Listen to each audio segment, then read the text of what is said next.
nagmamature tayo, parang nauobliga tayong kalimutan yung pagiging bata eh. Mas lumalaki daw tayo, mas lumalaki yung mga problema, mas lumalaki yung responsibilidad. At pag nangyari yun, ang dami ng mga bagay na lumalagpas lang sa atin. Nung mga bata pa tayo, wala tayong pinapalagpas eh. Kaya parang haba ng araw, di ba? Parang lahat ng bagay big deal sa atin. Naalala mo pa ba nung una kang nakakita ng rainbow?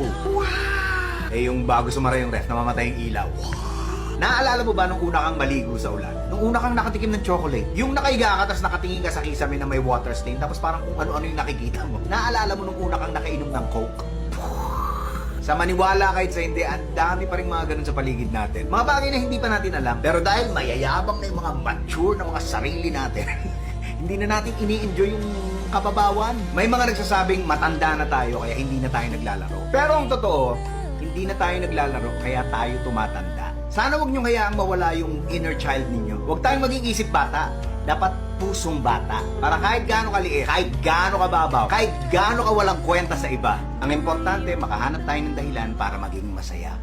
Palagi tayong dumadating doon sa panahon ng pagtaas, no? At saka palaging may nakakabit na kontra. Halimbawa, tumataas yung presyo ng bilihin, pero mababa pa rin yung sweldo mo. Tumataas yung stress mo, pero hindi naman nababawasan yung trabaho mo. Yung cholesterol mo, tumataas din. Pero hindi naman bababa yung timbang mo. Pero ganun yata talaga eh. Kaya dapat karirin nating maibalanse lahat sa buhay natin.